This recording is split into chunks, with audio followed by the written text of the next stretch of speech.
Shalom. Shalom. Ada sukacita? Amin. Ada sukacita? Amin. Ya, haleluya. Saudara yang Tuhan kasihi, seberapa yang ada di tempat ini, Tuhan katakan 1-2 orang ada di dalam namaku, aku hadir. Oleh sebab itu, kita tetap bersukacita karena kasih Allah itu ada di tempat kita ini. Saudara yang Tuhan kasihi, pagi hari ini menyambung dengan kebenaran firman Tuhan minggu yang lalu tentang bersaing ketat. Tema kita bulan Agustus. Biarlah kiranya part 2 ini, season yang kedua ini, yaitu bersaing ketat, kita boleh diberkati dengan suatu poin-poin yang baru, ya. Saudara yang Tuhan kasih, saya akan dasari kebenaran firman Tuhan pada kesempatan pagi hari ini terambil dalam kitab Amsal pasal 24 ayat pertama. Demikian bunyi firman Tuhan, singkat tapi perhatikan jelas dan bisa gampang dimengerti, ya.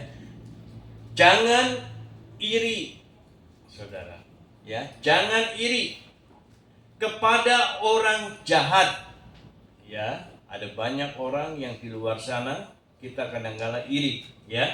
Jangan ingin bergaul dengan mereka. Nah, saudara, sekali lagi, jangan iri kepada orang jahat, jangan ingin bergaul dengan mereka.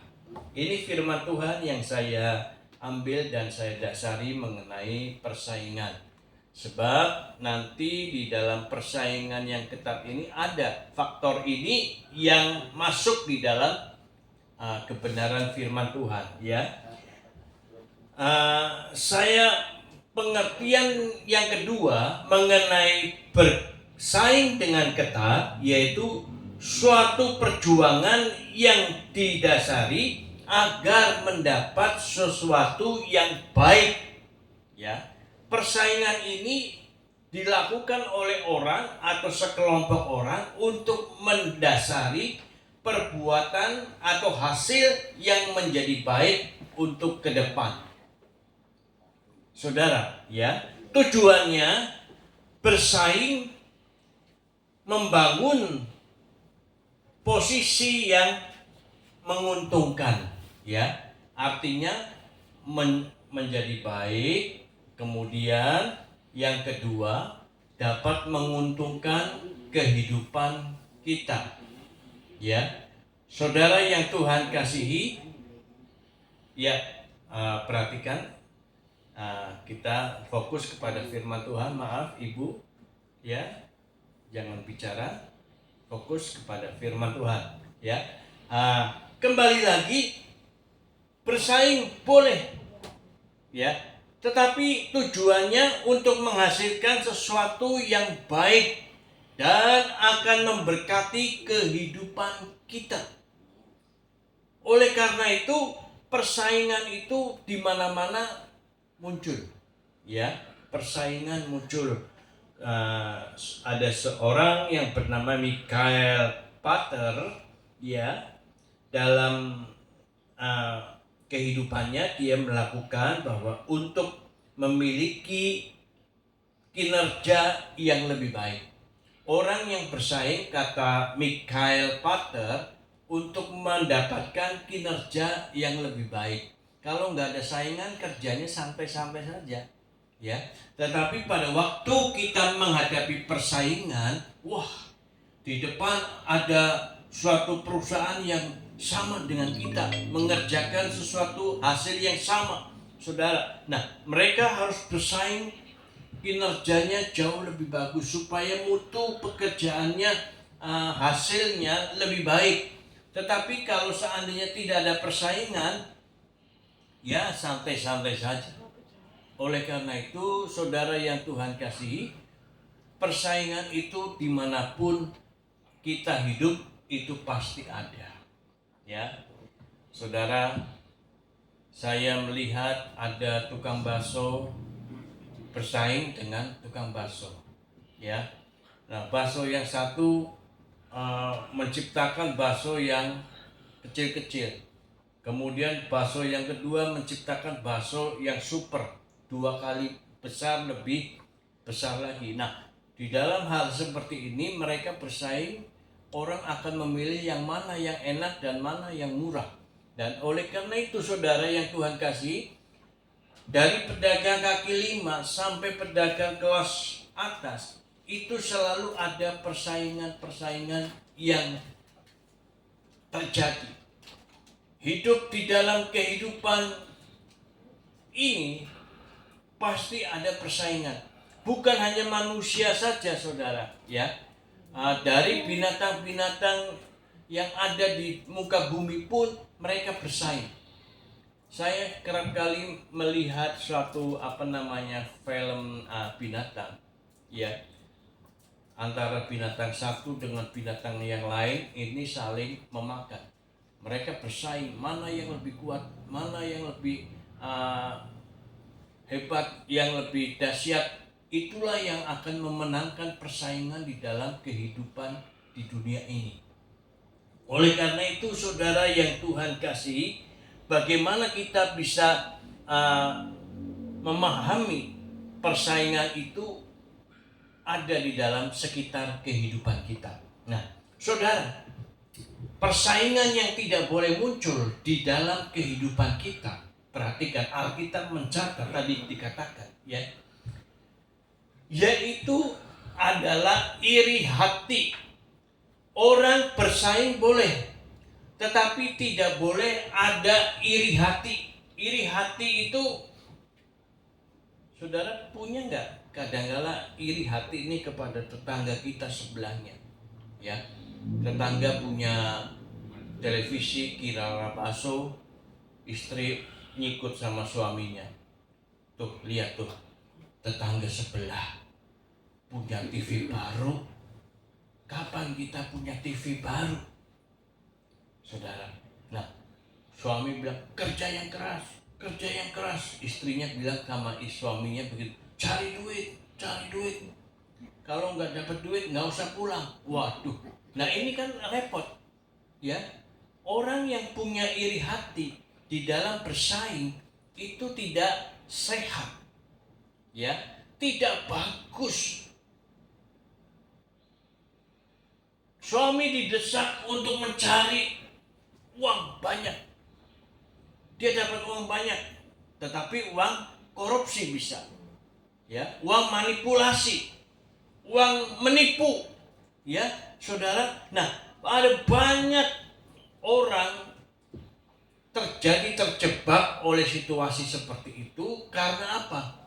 Karena didesak di dalam keluarganya, ya, atau hutang kepada perusahaan, ya, hutang karena istri minta kirara bakso, harganya berapa?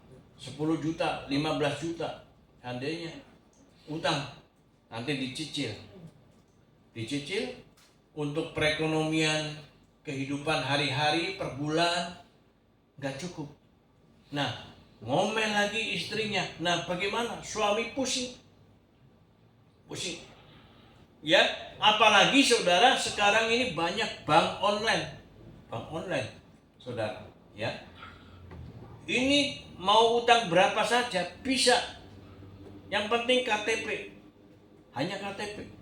Saudara yang Tuhan kasih, itu bunganya mencekik leher saudara, ya. Bank online, bank keliling, bank apalagi, banyak sekali.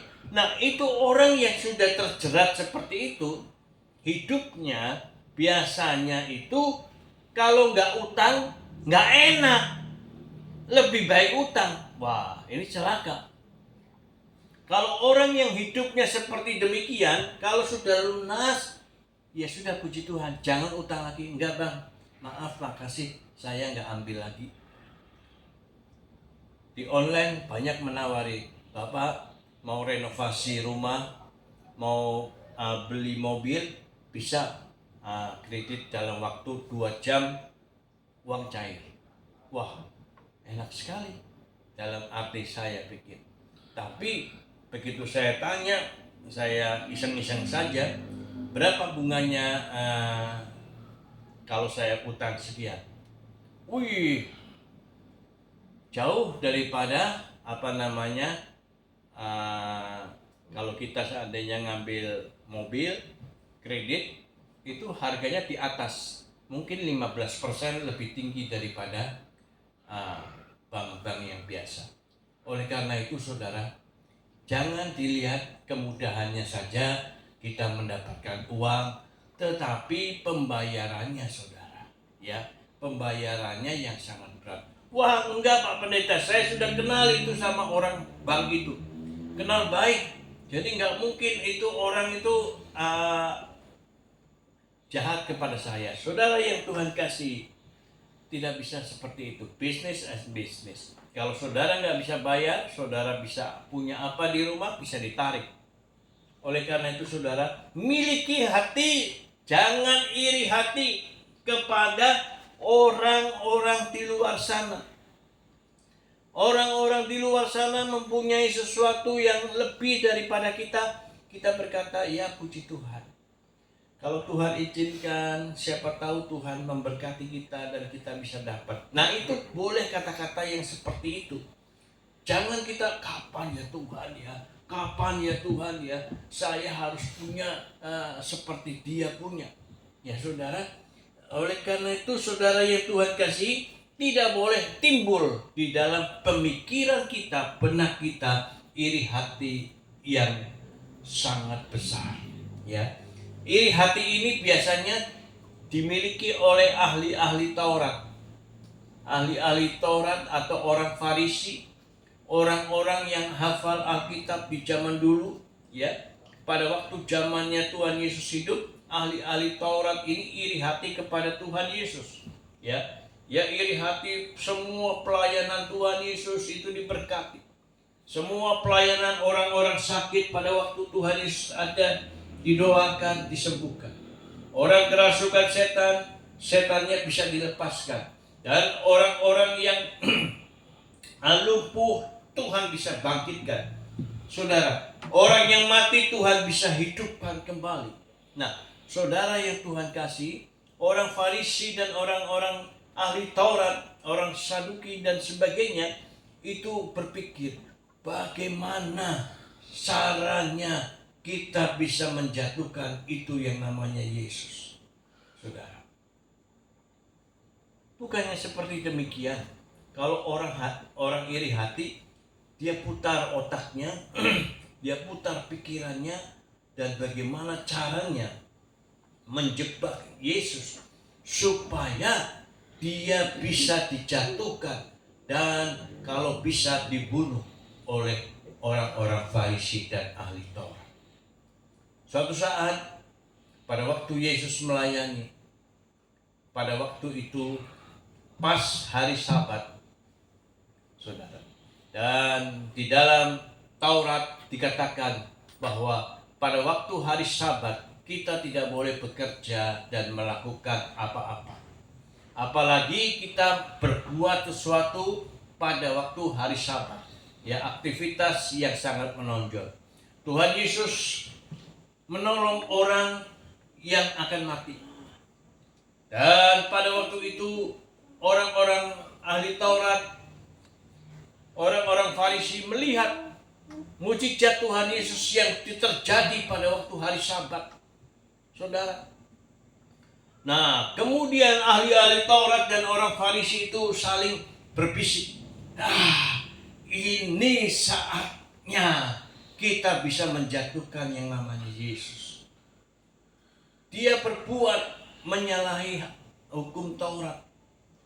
Ya, orang Farisi. Bagaimana saudara yang Tuhan kasih? Kalau kita memiliki iri hati di dalam bersaing, kita ini sama seperti dengan ahli-ahli Taurat dan orang Farisi yang ingin kedudukannya tidak boleh dilampaui oleh orang lain, yang tidak boleh lebih ungguli oleh orang lain, saudara. Ya, baik itu di dalam bisnis kita, pekerjaan kita, kedudukan kita, saudara. Orang bekerja, ada banyak sekali orang yang mengincar posisi kedudukan kita. Pada waktu kami melayani di suatu bank ibadah hari Jumat, ada suatu direksi yang datang, "Pak Pendeta, bisa bicara sebentar?" Oh, saya pikir, oh, ini kayaknya direksinya nih.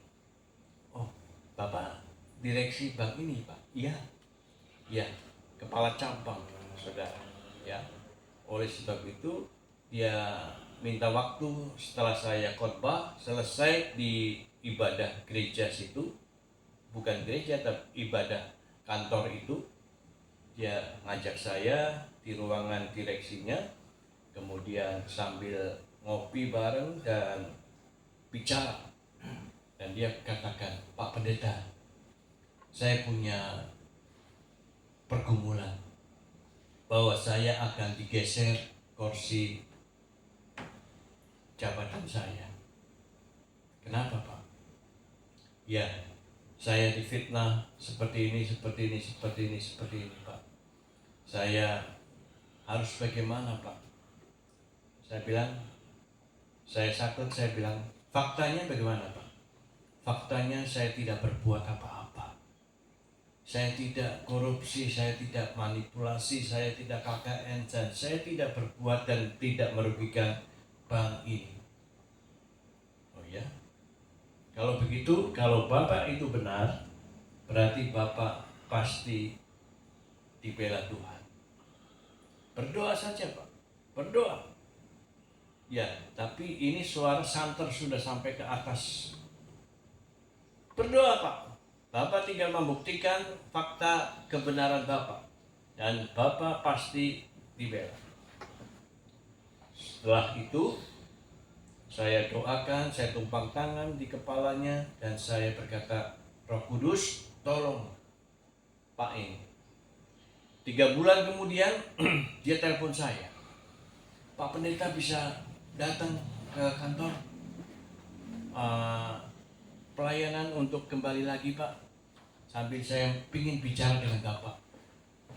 "Oh ya, bisa." Setelah saya khotbah selesai, sama seperti itu saya masuk ke ruangan dia. "Pak Pendeta, saya terima kasih banyak, saya terima kasih.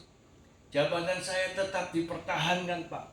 Saya tidak dipindah ke posisi yang lain, dan saya tidak dipindah kepada tempat yang lain yang lebih kecil ataupun bagaimana. Dan gaji saya bahkan dinaikkan 15% sampai 20%. Kemudian saya berkata, "Tuhan memberkati Bapak." "Sebentar, Pak, sebentar." Ya, dia buka tasnya. "Pak, ada amplop, Pak, buat Bapak." Saya bilang, "Tidak usah, Pak. Tidak. Ini buat Bapak." Saya bilang, "Saya terima. Tuhan memberkati Bapak." Saudara yang Tuhan kasih, iri hati itu jahat sekali. Saudara, jahat. Bukan hanya ingin menyingkirkan orang lain, ya, bukan ingin mengangkat dirinya sendiri, tetapi bahkan seorang yang bersaing dalam keadaan iri hati, ya, itu bahkan ingin membunuh orang itu. Satu, membunuh karakter dia, ya, karakter dia. Seperti kepala bank itu, kalau dia diiringin hati oleh karyawan yang ingin kedudukannya, bukankah ingin membunuh karakternya, jabatannya, masa kerjanya. Yang kedua, ingin membunuh keluarganya. Dengan keadaan keluarganya, income-nya dia mati, keluarganya cekak-cekik. Anaknya yang biasa sekolah di international school, dia akan pindah ke sekolah negeri yang biasa. Saudara, dan itu nggak bisa berubah semuanya. Dan kalau bisa, dibunuh orangnya.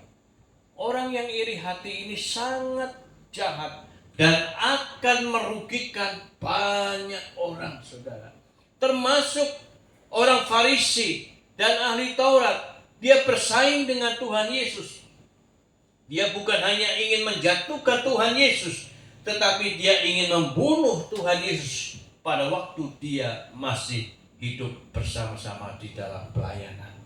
Saudara yang Tuhan kasihi, oleh karena itu kita singkirkan sifat-sifat iri hati supaya kita juga diberkati dalam pelayanan kita, baik itu di dalam kehidupan keluarga, baik itu di dalam bisnis kita, usaha kita, ya saudara. Tidak usah kita itu iri.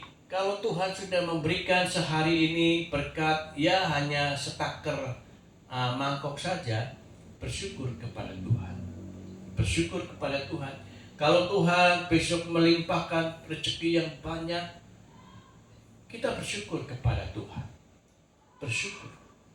Kenapa? Karena setiap orang itu sudah Tuhan sediakan berkat-berkatnya secara khusus untuk saudara dan saya. Amin. Amin saudara. Nggak usah iri. Ibu Manyo berkatnya segitu. Ya. Wah, berkat segini. Gimana saya bisa ngasih persembahan untuk pekerjaan Tuhan? Nah, kalau saudara tidak pernah mensyukuri, saudara, berkat segitu, ya saudara berkatnya segitu-gitu aja. Bahkan mungkin kekurangan. Saudara, pada waktu Tuhan Yesus melihat orang-orang di gereja, di sinagog saat itu memberikan persembahan. Ada orang kaya yang memberikan berlebih-lebihan. Tetapi ada seorang janda miskin yang memberikan 2 peser saja. Dia memberikan dengan tulus. Apa, saudara? Janda ini tidak iri kepada orang-orang yang memberi berlimpah, ya. Tetapi janda miskin ini memberi persembahan kepada Tuhan, saudara. Hanya itu-itunya dia punya. Hanya segitu-gitunya dia miliki. Dia memberikan persembahan kepada Tuhan. Dia tidak punya uang lebih lagi di kantong, di dompet. Tidak ada. Kecuali hanya persembahan untuk Tuhan. Tetapi apakah Tuhan membiarkan janda ini mati kelaparan? Saudara, Tuhan katakan kepada para muridnya yang lain, di antara jemaat-jemaat yang ada, persembahan yang paling banyak adalah seorang janda yang miskin ini, walaupun hanya 2 keping perak saja dia berikan. Sebab apa? Sebab seluruh miliknya sudah ditumpahkan di dalam persembahan di dalam rumah Tuhan. Sedangkan orang kaya mungkin dompetnya ada banyak ratusan ribu, dia hanya memberikan mungkin 100 atau 200 dan lebihnya masih banyak di dompetnya berikan. Tetapi orang miskin itu, janda miskin itu, dia memberikan apa yang ada di dalam dompetnya, apa yang ada di dalam rumahnya, dia bawa dan dia cemplungkan di dalam persembahan kepada Tuhan. Oleh karena itu saudara, pada waktu engkau memberi persembahan, jangan iri kepada orang yang mungkin mampu memberikan lebih. Tetapi berikanlah dengan hati yang tulus apa yang kita miliki. Saya beri untuk kemuliaan nama Tuhan. Ya, jangan berpikir kita nggak punya duit, nanti Tuhan limpahkan. Kok kerjaan saya kok enak ya hari ini? Kok Tuhan berkati ya? Nggak tahu. Tuhan sudah cukupkan di dalam segala pekerjaan kita. Saudara yang Tuhan kasihi, ketahuilah bahwa kalau engkau iri hati di dalam segala hal, Allah tidak akan memberkati ladang kita. Allah tidak akan memberkati pekerjaan kita. Allah tidak memberkati segala langkah-langkah kita. Sebab iri hati ini adalah dosa yang Allah tidak suka. Saudara, coba kalau saudara iri hati kepada perempuan yang ada dalam gereja, seumpamanya gereja ini penuh, ada yang lebih cakep. Sialan, saya kok di gereja ada yang nyaingin. Nah, saudara, bukankah artinya sudah dengki kepada orang lain yang lebih cantik atau yang lebih gagah, laki-laki? Oh, siapa itu? Nanti dia paling cakep di gereja ini. Wah, gua kesaingan. Tidak boleh seperti itu. Puji Tuhan, ada yang cakep, ada yang cantik datang ke dalam rumah Tuhan. Kita bersyukur kepada Tuhan. Semuanya diberkati, baik yang baik, baik yang tidak baik. Maksudnya baik yang cakep, baik yang tidak cakep, semua diberkati. Semua. Yang penting kita bersihkan iri hati, ya. Yang harus kita bina apa? Kerjasama yang baik, ya. Jangan ada iri hati, tetapi bila perlu, kalau kita saingan kita itu lebih maju, Pak, saya lihat saingan Bapak sama dengan pekerjaan saya. Bagaimana Pak, saya mau menimba ilmu dari Bapak. Kira-kira gengsi nggak orang yang bersaing ini seperti itu? Saudara, kalau kita ingin maju, jangan gengsi. Maju terus kepada pesaing kita yang baik. Saudara, beberapa hari yang lalu saya ke rumah sakit dan ada seorang bapak yang pernah bercerita, karena kita menunggu, ya, saya pakai BPJS, dan bapak itu cerita, kita ini ketinggalan Pak sama Malaysia. Oh ya, bagaimana Pak ceritanya? Kalau BPJS di Malaysia itu dari pendaftaran ke dokter sampai ambil obat nggak sampai 1 jam. Oh ya, hebat sekali. Kalau di Indonesia Pak, kan bisa sampai dari pagi sampai sore baru selesai. Iya. Nah, terus bagaimana Pak? Kenapa Malaysia bisa begitu? Saya tanya balik sama bapak itu. Dia mencontoh tetangganya lagi sama Singapura. Oh iya? Gimana kalau Indonesia? Seharusnya bisa, tapi nggak mau mencontoh dengan tetangganya Malaysia yang bisa seperti itu. Iya, ya. Kenapa? Sistem di Malaysia hanya 1 jam kita berobat sampai selesai, sampai ambil obat. Kalau kita overtime lebih dari 2 jam di rumah sakit, seandainya kita bisa 3 jam atau 4 jam, di Malaysia dibayar 2 jamnya lebih itu. Per kapitanya sana per jamnya berapa? Kita bisa komplain, Bu, saya lebih 2 jam nih di rumah sakit, saya sudah baru selesai. Dilihat, oh ya, dibayar 2 jam. Per kapitanya berapa per jamnya di Malaysia? Di Indonesia nggak mungkin berani bayar seperti itu. Ciptakan sistem. Kalau kita bersaing, harusnya kita bisa berkaca, berkiblat kepada hal yang baik, menuju hal yang baik. Jangan kita berkiblat, wah sudahlah biarin aja seperti ini Indonesia. Tetapi harusnya kita bisa belajar menjadi jauh lebih baik. Itu yang Allah inginkan, supaya kita saling bekerja sama, bersimbiosis, mutualisme.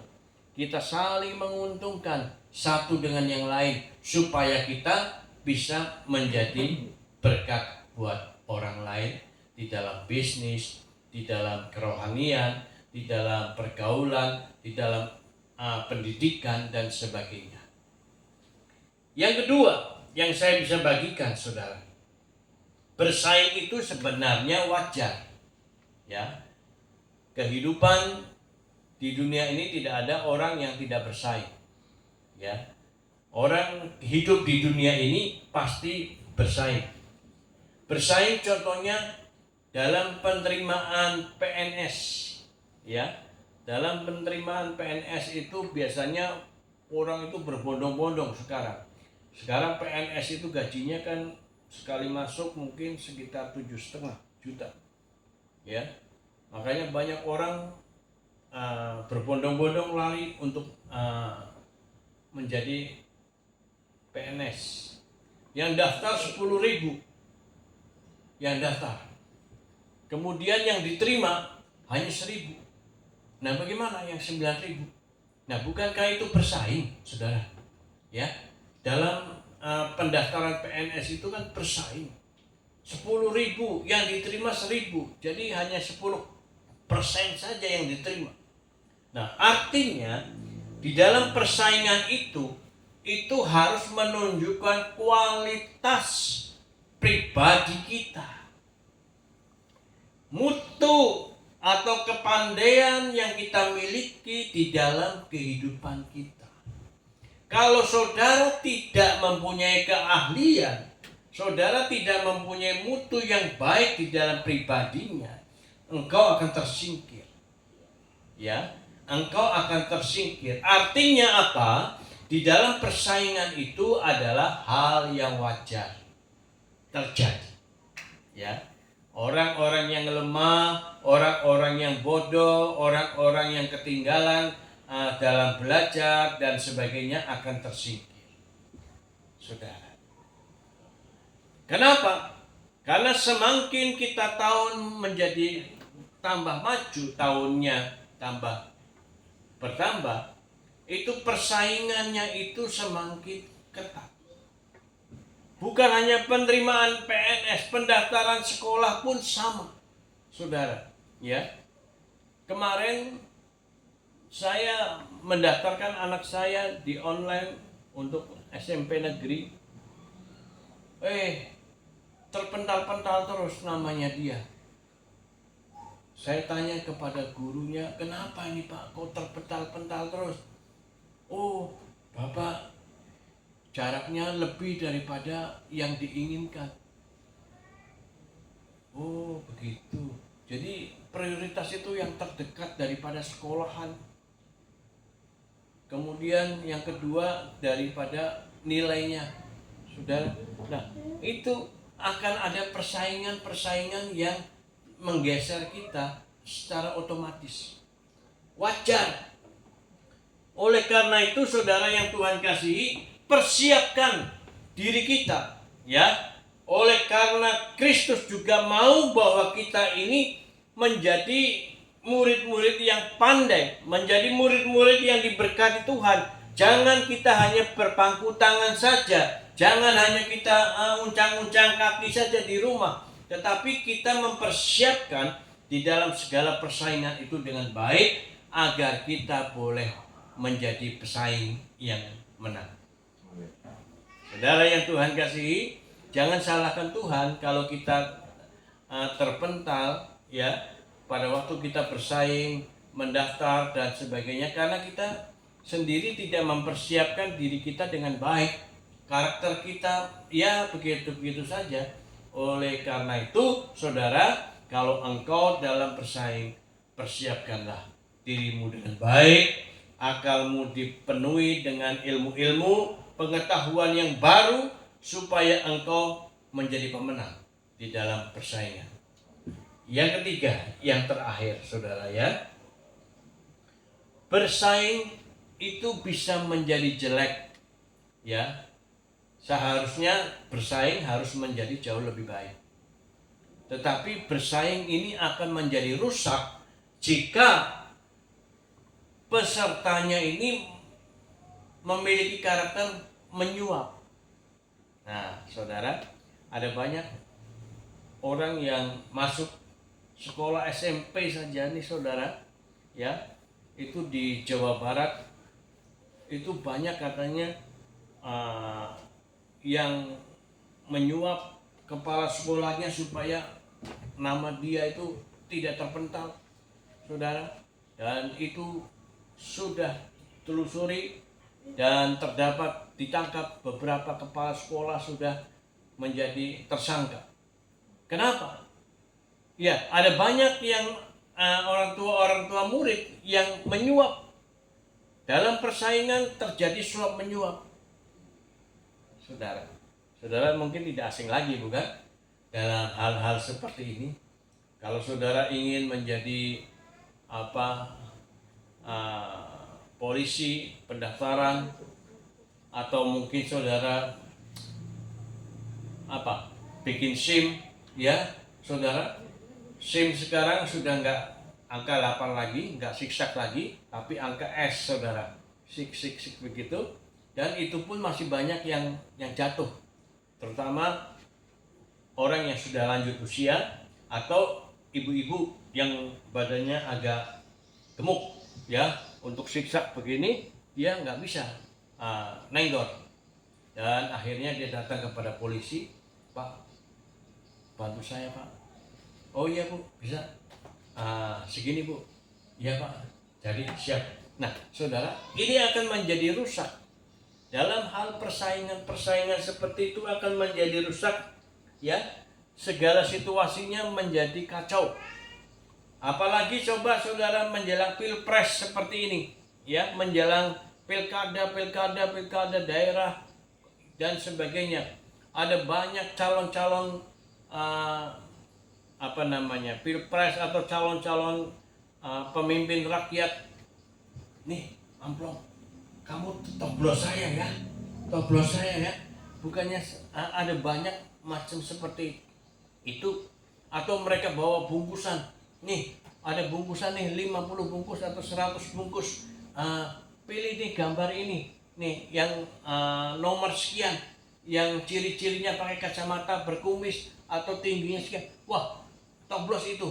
Nah saudara, nanti saudara akan menjumpai itu menjelang pilkada, pilpres dan sebagainya. Hal-hal itu akan muncul. Dan di dalam persaingan seperti itu, kita akan memilih pemimpin yang salah tentunya. Kalau kita mengikuti pola pikir mereka, menjadi rusak, ya, persaingan menjadi rusak, mulai menipu dan sana.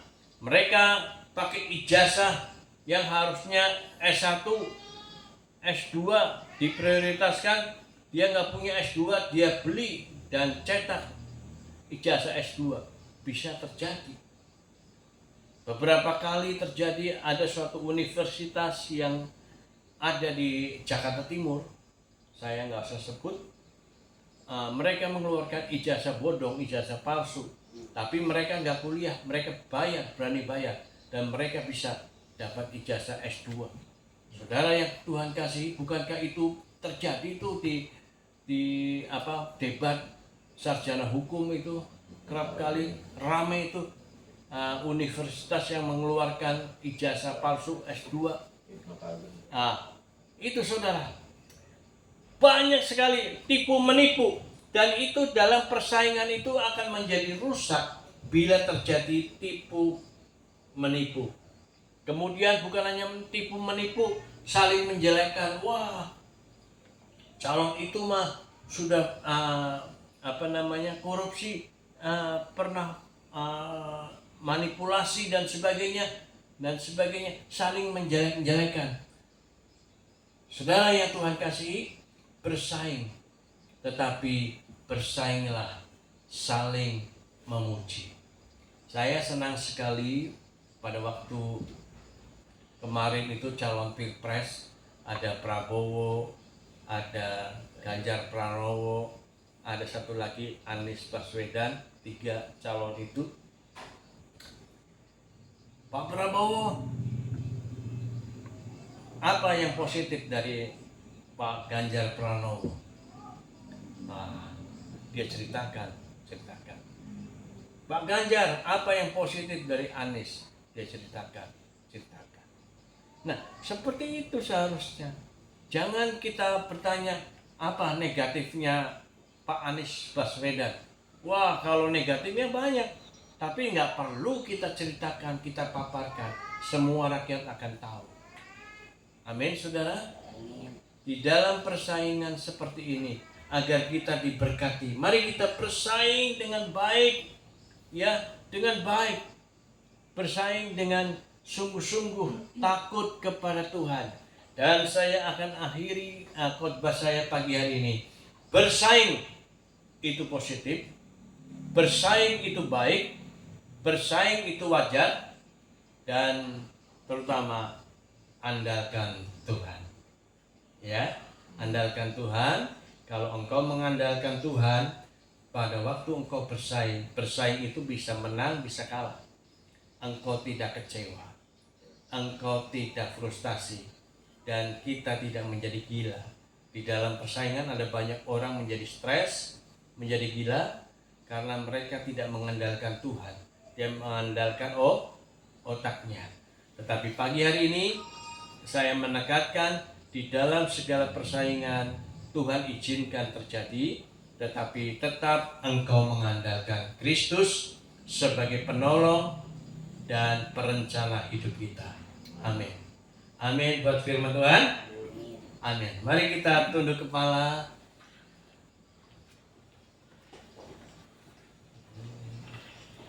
Kita akan angkat satu pujian.